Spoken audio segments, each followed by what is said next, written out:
Hello, and thank you for listening to the Hilariously Unemployed podcast. I'm your host, Dana Duckworth, also known as the Big Speaker. My goal with this podcast is ultimately to get someone hired.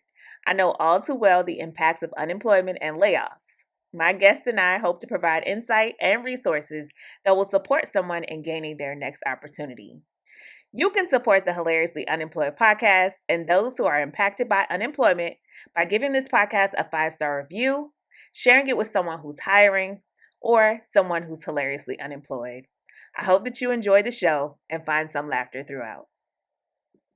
This episode of the Hilariously Unemployed podcast is sponsored by French's Leadership Solutions. Chief Facilitator Marcy French creates brave spaces for conversations around diversity, equity, and inclusion. And if you're looking to level up your leadership game, Marcy has you covered. From facilitating certifications, including CAM and CAPS, this organization offers top-notch leadership coaching that can equip you with the skills and knowledge you need to excel in your career. And some exciting news for 2024, French's Leadership Solutions will offer one-on-one coaching services. So whether it's life or leadership coaching, you'll have a dedicated guide to help you navigate your personal and professional journey. And did I forget to mention relationship coaching?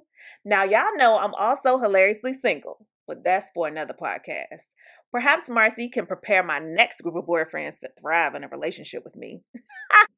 But in all seriousness, if you're ready to take your leadership skills to the next level, enhance your organization's DEI efforts, or simply get the personalized coaching you deserve, French's Leadership Solutions is the partner you need. Connect with Marcy now at french@marcyfrench.com. Hey, hello, and welcome back to the Hilariously Unemployed podcast. This is episode 13. I am your host and favorite opportunity seeker, Dana Duckworth, aka Speak Up Dana, also known as the Big Speaker. And I am happy to be back here with you all again to talk to another amazing guest. You know how this goes. At the top of the show, I always got to give y'all a little piece of my mind. So I want to start with telling you all that this has been a week.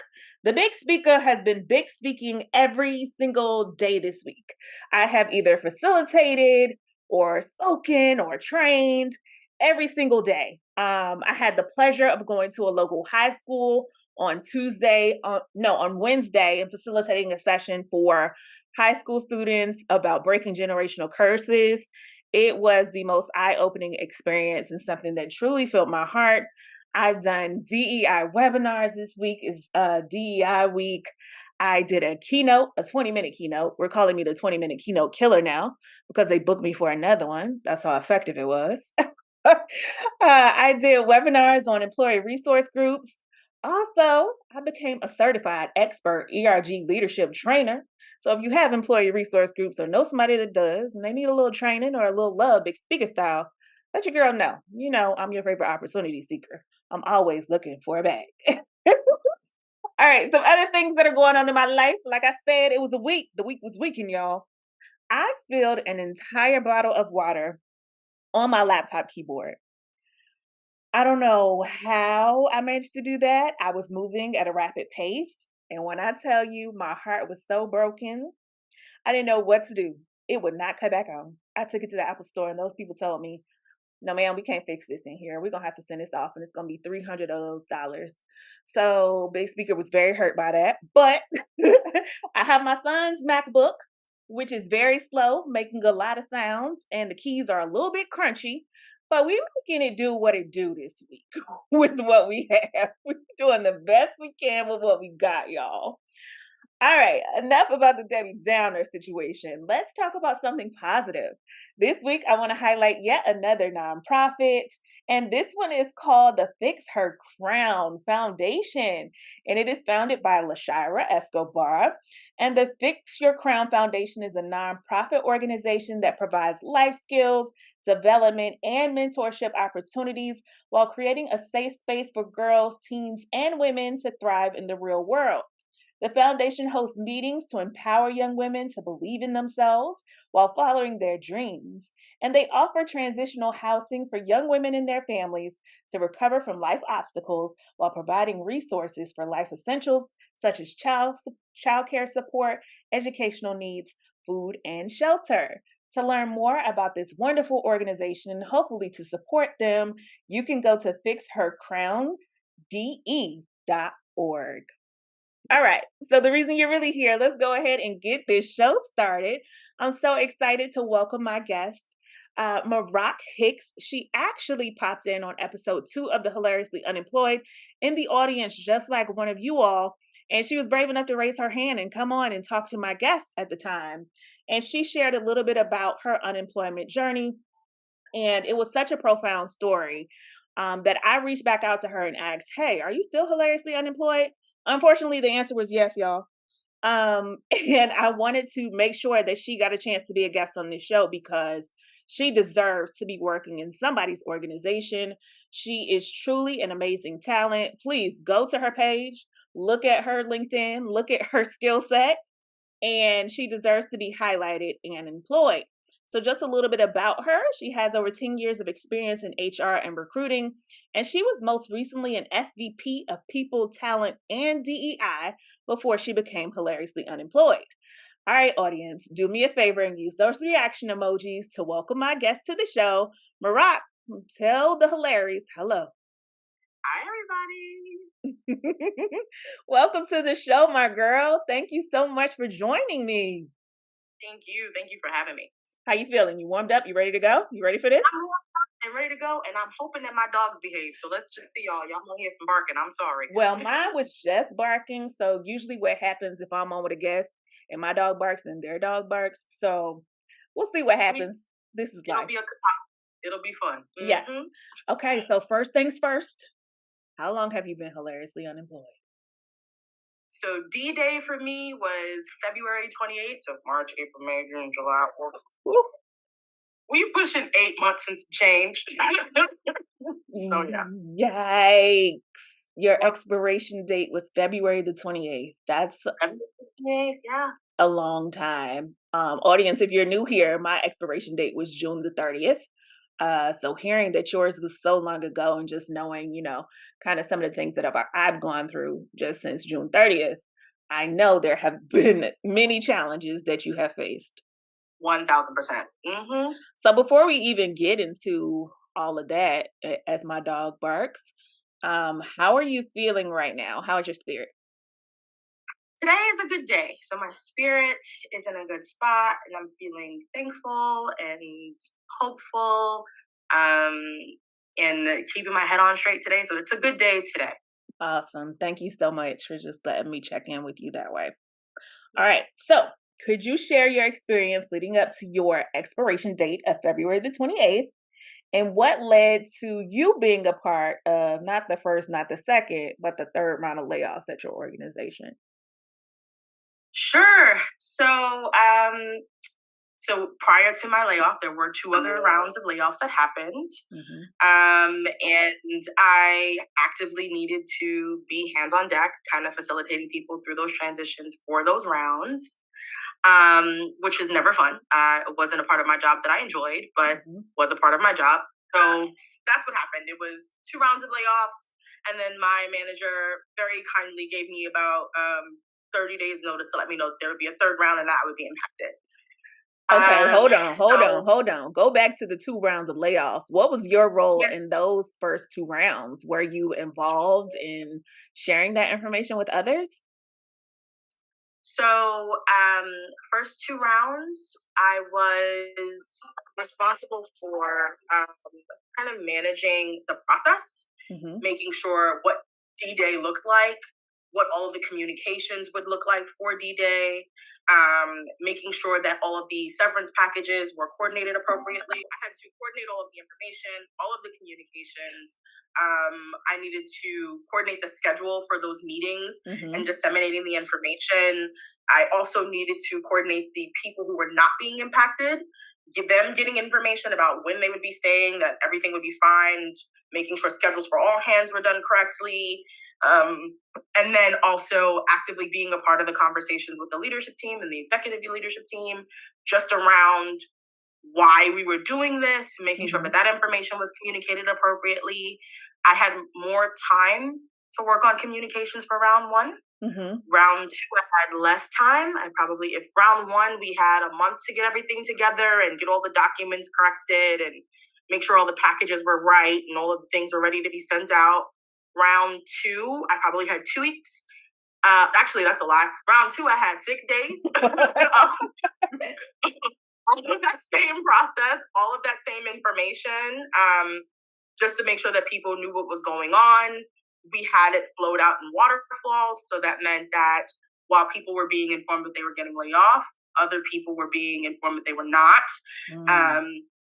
And making sure that people showed up for the calls, that they knew that they were free to talk, and what questions we were allowed to answer, making sure managers knew what they could answer, what they couldn't answer, making sure there were slip-ups in how severance was communicated, because we had a snafu the first round around severance. And so, just trying to make sure people felt as supported as they could. And then following the rounds, I was actively on the phone with the insurance companies, actively on the phone with Cobra, making sure people got the correct information. Our Cobra provider had a very interesting experience where their system crashed maybe 2 days after the layoff. So everything was significantly behind for people with Cobra. And we had women who were pregnant who were being laid off. And so I'm on the phone hollering at the Cobra provider, like, she's having a baby. Help. Get it together. Right? So it's not easy and it's not fun. And I think one of the common misconceptions when layoffs are happening is I don't choose people, right? I'm not actively like, let's lay off 20 people. I get a list. And my responsibility with that list is to make sure that that we're being cognizant of trends, we're being cognizant of diversity. It can't be a situation where we're just laying off all the Black people in one round, right? Like to be cognizant of that, or all of the brown people. We just want to make sure that we're being as cognizant of that as possible when we're doing that. But beyond that, I don't pick the names, right? And then we also had to deal with the blowback. And I think one of the interesting things about being in my seat was the blowback was coming to me, even though the decision wasn't mine. Right. So I had to be incredibly empathetic. My team had to be incredibly empathetic to individuals who were not so nice to me. I've had someone tell me I was the devil. Oh. Yeah, that was a punch to the gut. I was like, bro, this is not my fault, right? I'm just trying to help.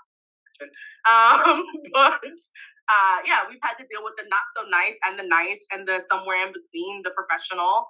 And it all comes directed at HR. I think people see the HR team as a place where they can kind of drop those frustrations when they're being laid off. And I'm happy to walk you through. I'm always available. I answer phone calls. I give people my cell phone number. I do the best that I can. But respectfully and honestly, it's not my fault. I'm sorry. I found out just a smidge before you found out. Yeah, y'all get a lot of smoke on that HR side, a lot of smoke. I want to talk about Cobra a little bit later in our conversation. I'm glad you brought that up because, child, anyway. But let's tell my audience what industry you were in and what your organization did, so they have a little bit of background on what industry was impacted this way. Sure thing. So I work in a startup organization, or worked at a startup organization, and they were in the health tech space. There's a former employees in here. Hey, y'all, I see you. But that's essentially what the company did. They were a health tech company focused on supporting individuals with diabetes, living with diabetes. And then we were expanding into other focus areas like oncology and women's health prior to the first round of layoffs.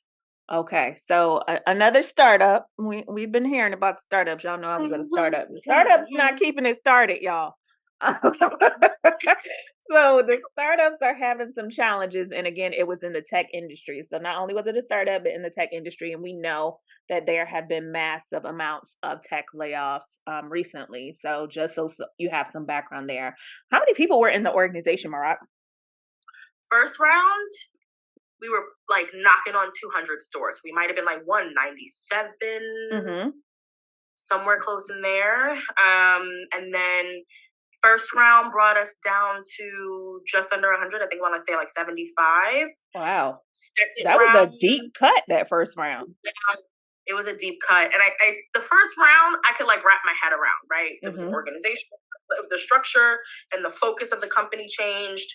All right, I can kind of get my head around that. The second round was to extend runway, and I think we went from around 75 to maybe like 50 something. Okay. And then me in third round, which was also interesting because I had to basically facilitate my own layoff. Was there was probably about, I think they're around 25-ish now. Wow. Huge cuts. Huge cuts. Barely started. Okay. That was a huge cut. Okay, so let's talk about your situation and how you were provided the news of your layoff and then how you had to basically transition yourself out of the organization. I mean, it's hilarious, but it's not. Yeah, so the CEO, I reported to the CEO. He gave me a heads up about a month before. He said, "Hey, it's February 1st. We're going to do another round. You're going to be impacted." I said, "Well, okay, what do you need me to do?" And he said, "Well, we need you to do the other stuff because we need to make sure that we're planning for the rest of the people who are going to be impacted as well." And so up until the day, actually, it was the day after, my layoff, I was kind of boots on the ground, just trying to make sure that everything that I could cover, as much as I could cover, could be covered. Because when I was laid off, the entire people team, the entire people function was being laid off. So in addition to making sure that the people who were being laid off with me were covered, I also wanted to make sure that I was setting up everyone for success who would be leaving. And while facilitating my layoff, I was also in the middle of an open enrollment period for the rest of the company. So it was a fun time. What? Lots of hours. And making sure people got their health insurance, which was cute because, well, not cute, but it was fun because of Cobra. We needed to make sure that the people would have the same plans that they had elected for the open enrollment period, not knowing that they would be getting laid off until the day of, the day before, a few days before or after.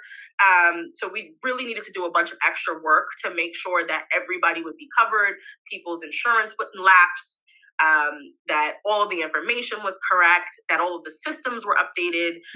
Because once I left, it was me and one other person on my team. Once we both left, there was no other HR person. HR went back to the CEO. Whoa. Yeah. Stop. Pause. You gave me a lot right there. What? Wait a minute. So how are you even processing the fact that you are not going to have a job because you are doing literally everything for everybody to make sure that they are good, either staying in their job, losing their job, or trying to elect health insurance? Sis, where were your feelings and emotions, and how are you waking up each day and thriving? So I'm going to be honest, I'm actually really bad. I think everything hit me probably like March 15th. Wow. And so what happened is I was like, okay, I'm getting laid off. I used the last of my commuter benefits, booked the train ticket to Atlanta to go see my goddaughter and my aunt and a couple of family members. And I was like, might as well use these dollars while I can. Yes, and so I ma'am. booked that train ticket.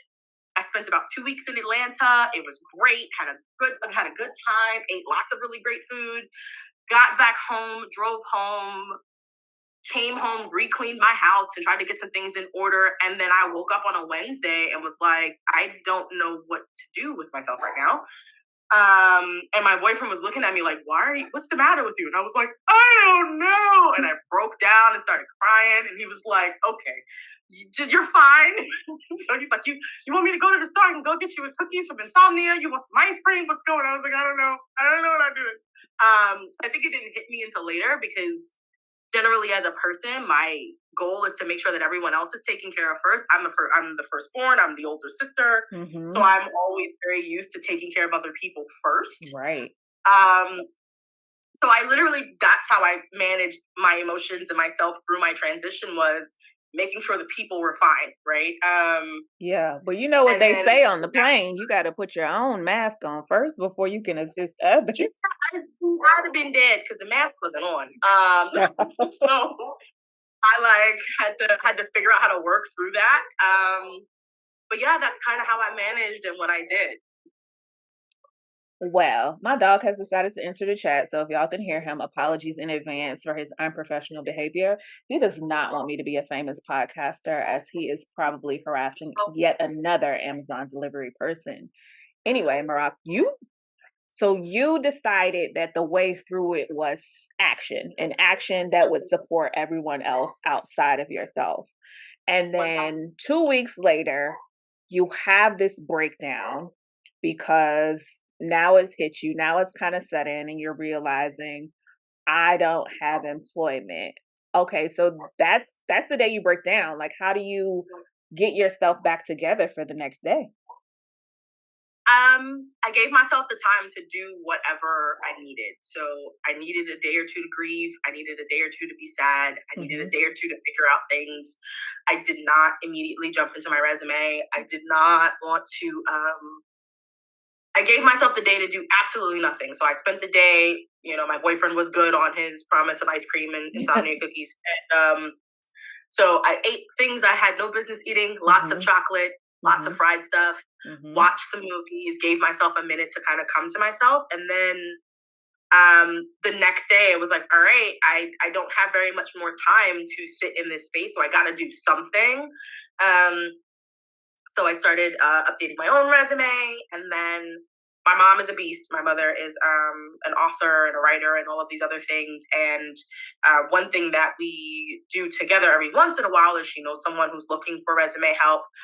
And what that essentially means is they pay her to do the resume, and then she sends it to me, and then she kicks me a couple dollars to the side. I really could be doing it myself. So one thing that I did was, wait a minute. Another dog has entered the chat, child. Yes, I see now. Okay. So my mom was like sending me people who needed updated resumes, and I, trying to pick that up as a side gig to help. Second thing I needed to do was go knock on unemployment store, which was fun. It was an experience.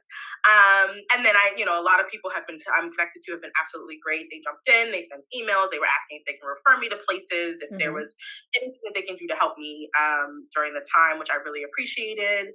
And so I did a lot of that. I really just tried to spend the time figuring out what I was doing next. I think at that time, I did not expect to be in this position for this long. I think when I was laid off, I thought, I'm going to take a break. I'm going to come back. I'll probably have something in like 30 days, 60 max. Yeah. But that's not what happened. I think and then I also had to stay off LinkedIn. I think what I learned was like, LinkedIn every once in a while. Don't spend all of my days here, just because it felt like across the market, I was just watching all of these other companies, all of these HR leaders, people that I knew, people I've interviewed, I've had a connection with at some point in the past or didn't know at all in my world, in my field, were getting laid off like five, and it felt like every day was a new number. It was like Facebook. Yeah. People. And then it just felt like, okay, so I'm just never going to get a job. So I had to back off of LinkedIn for a little bit, give myself a chance to kind of get my bearings.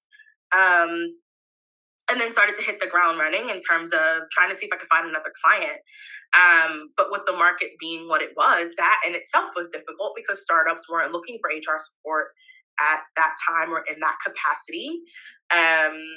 And the unfortunate thing is people see SVP on your resume. They're like, we don't have the money for you, right? And I'm like, money's fine. We can work money out. Just like, let me know. So I think, it's been an interesting time. It definitely has been. Yeah, it has definitely been an interesting time for you. And like I said, you're my guest that's had the longest time of unemployment. And I want to go ahead and dive into this mess that is the unemployment system out there in Pennsylvania where you are. Can you please share with my audience what it's been like for you to navigate that system and how long it took for you to finally get paid? Sure. So unemployment here in PA is different than in other states. Part of my problem with unemployment here is that my last job title was Senior Vice President of People, Talent, and DEI. Because I had a Senior Vice President title, they considered they considered me a corporate officer. Mm. Making me an owner of the company based off of my title alone. Wow. Which wasn't the case, which is what didn't happen, wasn't the case. And so I was kind of fighting it with an appeal. In PA, we don't have an unemployment office that you can just go drop by and speak to a person. Mm-hmm. And if you call the unemployment number, it is almost impossible for you to get through. So much so that they tell you that you should try to reach out via email or something of that nature, because getting a person on the phone is so difficult. They do not have enough hands on deck. I have never wanted to jump in and like re-operationalize a business in my entire life as much as we wanted to for unemployment. I'm like, this doesn't make any sense. How many people there's so many people. I just watched Facebook lay off 10,000 people. You mean to tell me unemployment don't got it together? You know, it's been a running joke with my family. Like, they get their money on the top, but I have to wait 8 months to get mine. That makes no sense. Mm-hmm. But essentially, so what I had to do was I had to follow my initial filing for unemployment. I had to appeal. That took them 3 months to get back to me on the appeal. Wow. I heard nothing back in that 3-month time frame. I literally called my mother in tears, and my mother was like, okay, let's call your local city council person. We called the local city council office. City council was like, well, we don't do unemployment, call the senator. So I had to call the state senator's office, speak to someone at the state senator's office to have them call someone at the unemployment office directly to figure out what was going on with my case. And then after that happened, I got a letter in the mail and an email, which up until this point wasn't responded to. I didn't hear anything from anybody. I got an email that I needed to be present for an in-person appeal for my unemployment. So I'm grabbing documents to prove that I'm not an owner, right? That's not what I was. I wasn't a corporate officer. That wasn't even a part of my offer. So I'm pulling documents or whatever the case may be. I get to the hearing, had to sit in this hearing with a person, the counsel who was holding the hearing, and had to explain, hey, listen, I worked at a startup organization. My job title was senior vice president. But I wasn't a corporate officer. Here is the offer letter for a corporate officer. I have this. I don't know if I'm allowed to give you this because I did sign an NDA, but I have this. If you want to look at it, but then you got to give it back to me. And he laughed at me about that. He was like, you're fine. And he said, essentially, the way Pennsylvania looks at corporate officers is there are 2 different types of VP levels. One is at JP Morgan Chase or at a company like mine, where you have a title and you make $150,000 to somewhere between 150 to 250 or something like that. Mm-hmm. And that's one guy that is not a corporate officer like me. Mm-hmm. And then there are other VPs, SVPs who own stakes in the company, and they're making $1 million or 1.2 million, and they have ginormous bonuses. And that's not me. And I was like, well, if you know how to get me in that track, please let me know. Right. But that's different. That's where I'm trying to go. But no, I don't own any portion of this company. And finally, they circled back with me, I want to say 2 to 3 months later, 2 to 3 weeks later, and said, okay, we approved you. And then I still needed to get in touch with someone because there was an error. And this entire time I was logging in and signing on and doing all of the steps and answering all the questions that don't necessarily make any sense. Correct. So I want to say if I filed for unemployment in March, I didn't get my first unemployment check until about the middle to the end of August. Now that's crazy. Mm-hmm. Okay. You know who needs to be hiring? The unemployment offices of America. Okay. Do you need help? You need somebody to man the phones, because we can talk to the people and answer the questions. We can administer the paperwork, whatever y'all need going on over there.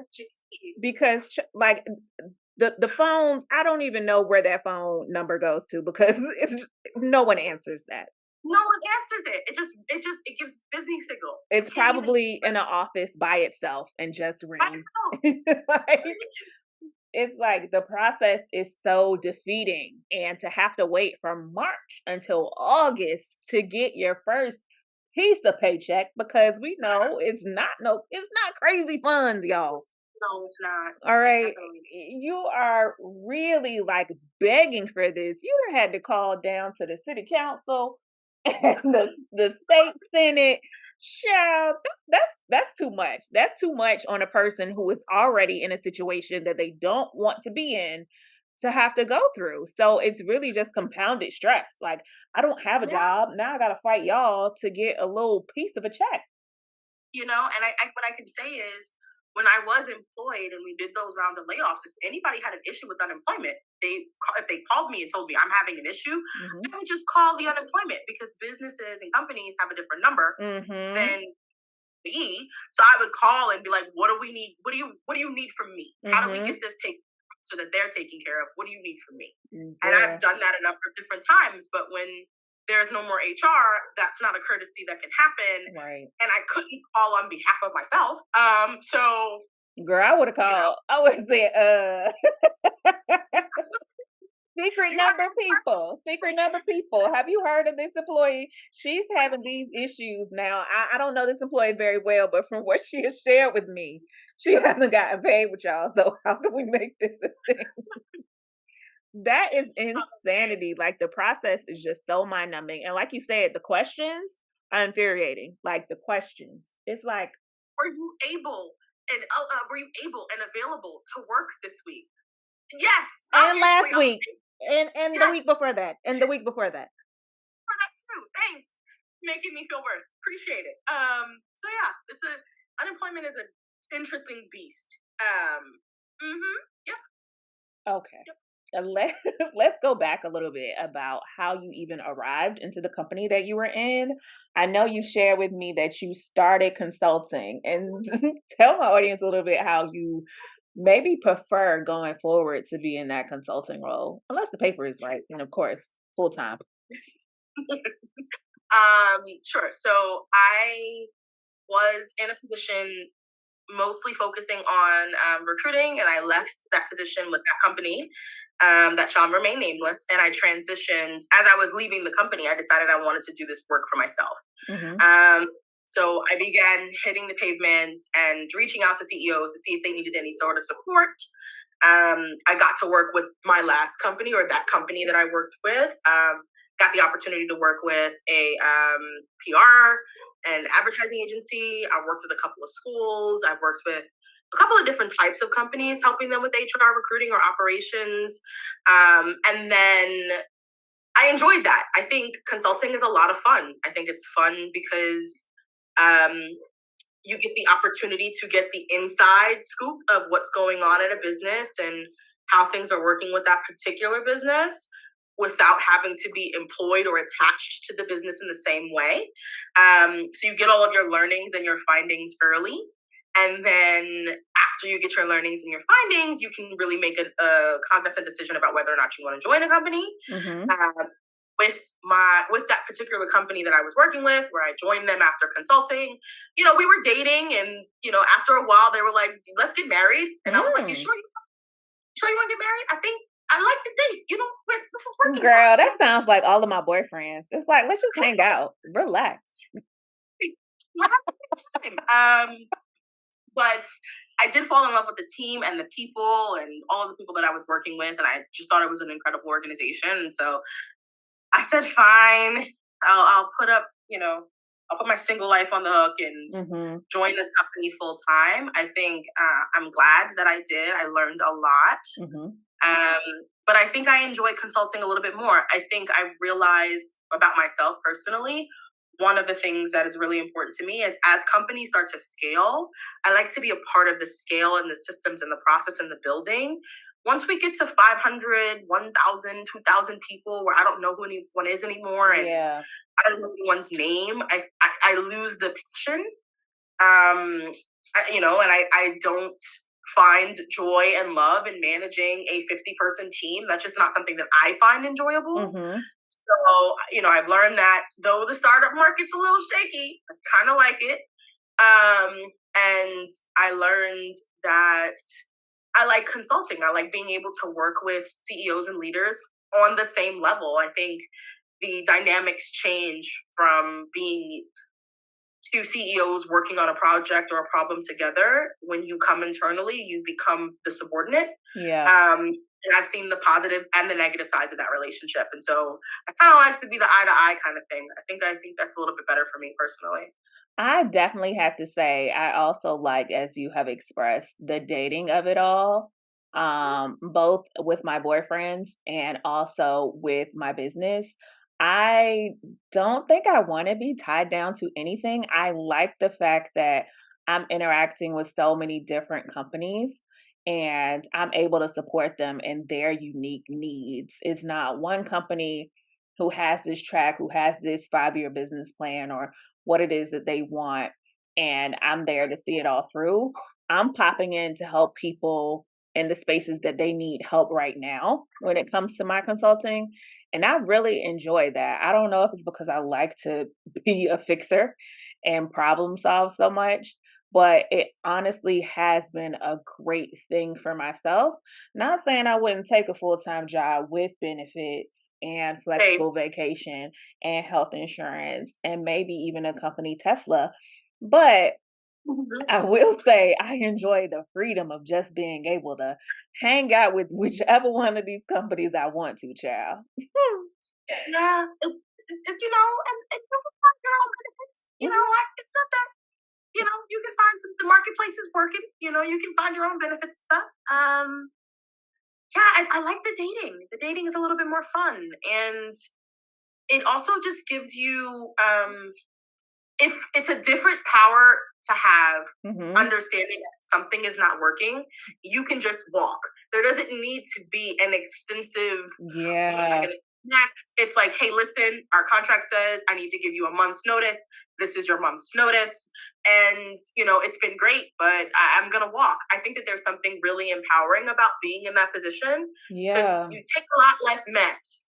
For You take a lot less. sure. And it's just a lot easier to move on. Like myself and you, we're getting laid off from an organization that we have poured so much into and gave all of our passions.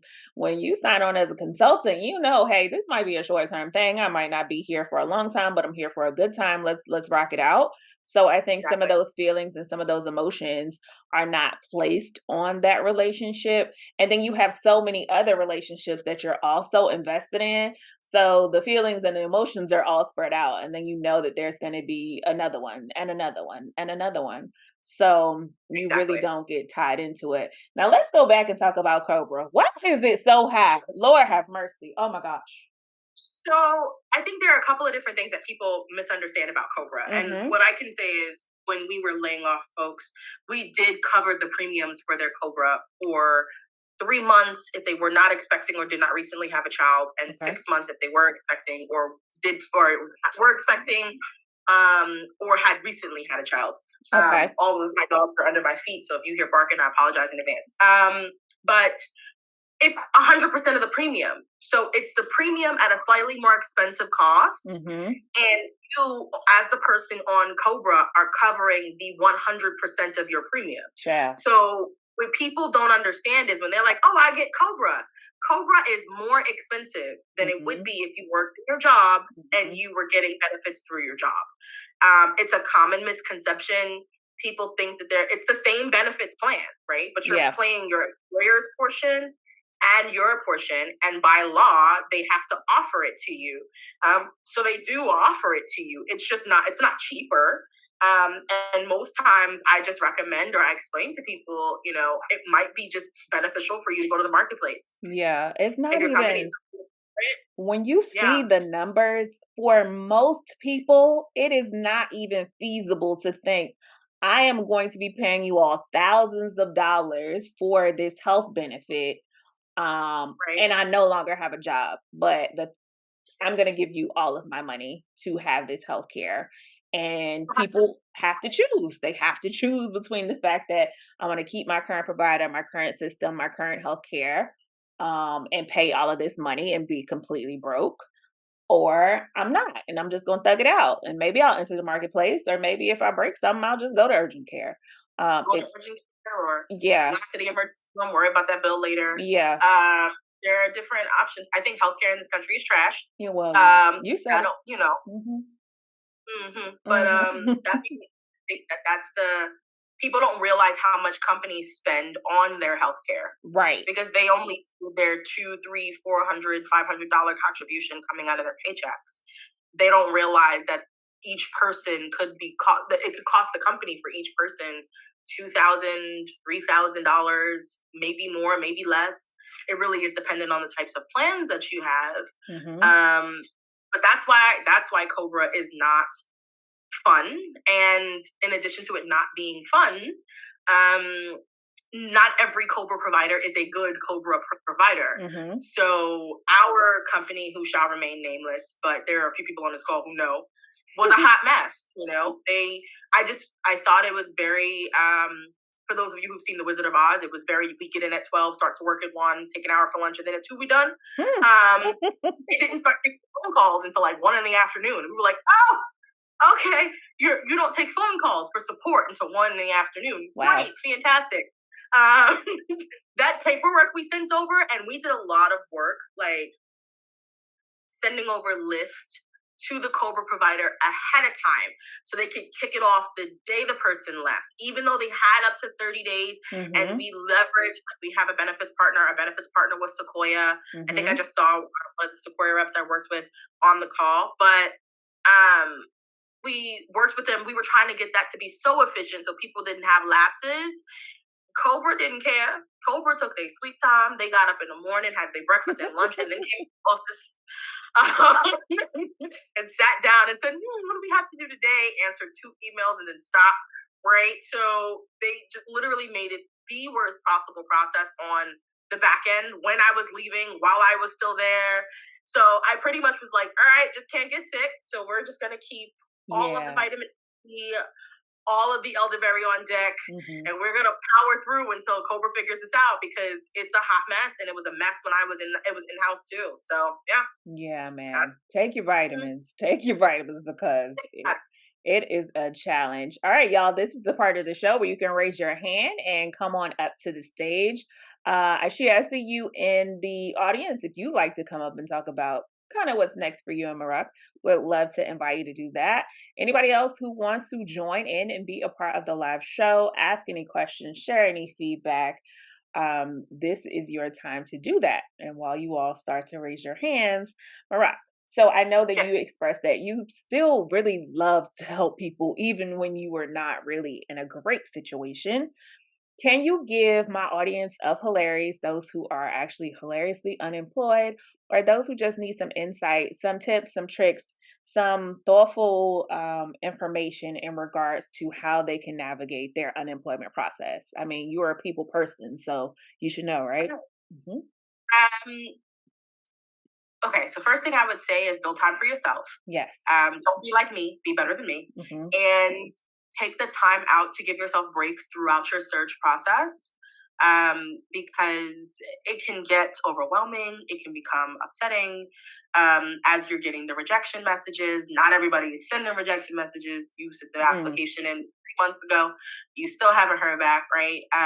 Give yourself some grace in the time and during the time. I think everything has a season. It is a season. It will pass. This too shall pass. So give yourself grace in the season would be the first thing I say. The second thing I say is I do a lot of work with people on resume help and resume development. I think your resume is really important. I think one of the things that I've noticed is that people don't do the best job at selling themselves and selling the work that they do. I think people often have a challenge or find it a challenge to talk about who they are and how great they are. Especially people of color. So I would say take some time to really be intentional about your resume development, and make sure that your resume actually sells or showcases the best part of your work and the things that you do. That would be the second thing I'd say. The third thing is I think it's really important for you to take some time after being laid off to figure out what you actually want to do next. Yeah. I think I took a little bit too long to do that for myself, just because I was lost in the what happens next space. I didn't know what I wanted to do next. So now I'm like developing some ideas, and I'm actually putting feet on the ground to get those things off the ground, which I'm excited about and can talk more about later. But that's kind of the top three things, is kind of give yourself grace, make sure that your resume reflects who you are and what you bring to the table, and develop your plan, figure out what's next for you. Absolutely. That is great advice. Thank you so much for sharing that with me and my audience. Is it Kelsey? We welcomed you to the stage. You can click unmute to join us. And if anybody else would like to come on stage, just raise your hand and we'll get you up there. Kelsey? Yeah, so my name is Kels. I'm actually a client of Miraque's. I'm just here to talk her up because I've done some amazing things, but I really am like Miraque said, I'm too humble about it. She was real honest about like the things I've done and the things that I need to put out there. And she wrote like the best professional uh, resume, and in particular the cover letter. She captured my professional part of me, but then like also the personal, because I sort of didn't want to have like, oh, these are my achievements, and just that be part of, and so she really was able to highlight my personality too. So yeah, no. Thank you, Miraque. But yeah. Oh, wow. Oh my goodness. Thank you. That is an amazing advertisement. Thank you so much for coming onto the stage and talking this amazing woman up. I'm happy that she's been able to support you and really help you highlight the amazing things that you've done, and how she's really contributed to that success. So thank you so much. You know, sometimes it's hard for us to toot our own horn, but look out for people who will toot it for you. I appreciate you for doing that for Miraque. Any other questions? Go ahead and raise your hand and we will get you all onto the stage. Questions, comments, concerns.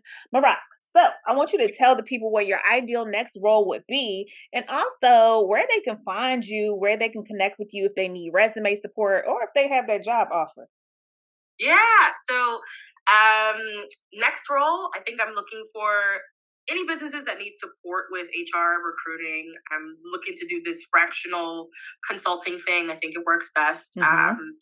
So ideally, if someone needs additional support with getting an HR project across the finish line, or if there's a CEO who does not have any HR person on staff at all, and all of these things are happening in the world today, there's so many changes happening, and they just need someone to be boots on the ground, I'm happy to be that person. I think that that's the ideal space.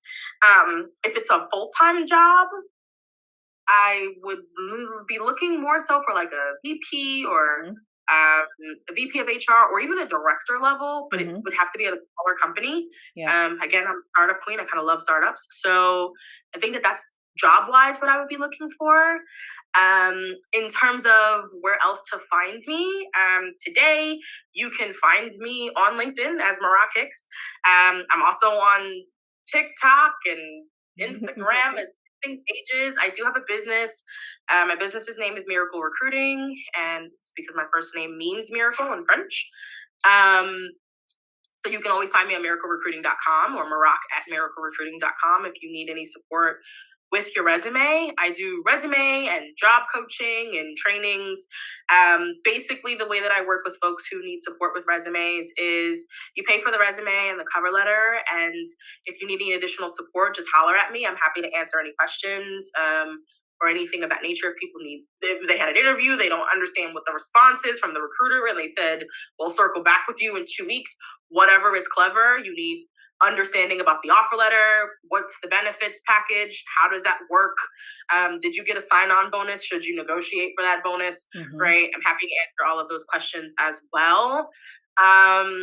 And you can just send me an email or a message, DM me on LinkedIn or wherever, and I'm happy to answer that. I'm also starting a podcast. I recorded my first episode, so it'll be out on Monday, and I'll share it here as well, but it's called HR in Leggings. I think I wanted it to be a cozy place for people to feel comfortable and confident and to listen to the crazy things that happen in HR in a comfy way. And then also give candidates some insights on the back end, right? So they can hear the discussions about how HR leaders are thinking. But my goal is for it to be as real as possible. It's not going to be buttoned up. We're not going to be in a suit. I'll be drinking my pink Starbucks drink and have my feet up on my couch. And that's that. So yeah, LinkedIn, my website, And that's all the places I can be found. Awesome. Y'all folks heard it here. Miraque can be found at her website, via her email, in her inbox, and her DMs. Look out for her podcast. Miraque, where's your podcast going to be? Is it going to be on podcast platforms or YouTube? It's going to be on all podcast platforms. Awesome. That podcast will be out on Monday, so definitely look forward to that. I love HR in Leggings. That is a very catchy title. As a person with a very catchy title, I totally approve of this, Miraque.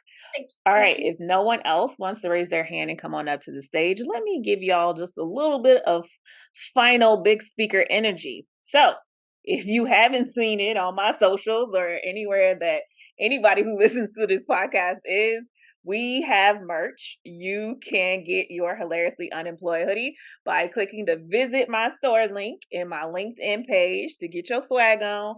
I will make sure it gets shipped out to you expeditiously because, along with all of my other roles, I have decided to become a shipping depot for whatever reason that is. Maybe I need some HR. I don't know. I'm probably breaking all types of rules. Anyway, I've heard that it's the coziest hoodie you could get this fall, and I'm not making that up, but literally people have told me that, and some of them have been wearing them for 4 days straight. No names will be shared here today. Your secret's safe with me, folks. I also just want to say thank you all for showing up continuously. Thank you for continuing to download, subscribe, refer the podcast, leave those 5-star reviews. You have really helped this show blossom and grow. I'm so thankful and so grateful that we have created this community. For everybody who is in the audience today, I invite you to connect with myself. I would love to have you as a part of my network. Click on my face and go ahead and click connect. Also connect with my guests and every person that you see here in the audience today. Some of them are first timers and some of them are here regularly. I recommend that you go ahead and connect with everybody that is on this call to start strengthening and building your community. And last but certainly not least, y'all, it is Friday. So, that means I got to go do some big speaker things. I just want to thank y'all again for joining me. Thank my guests for being so amazing. And y'all, whatever you do, have an amazing weekend. Thank you. Bye.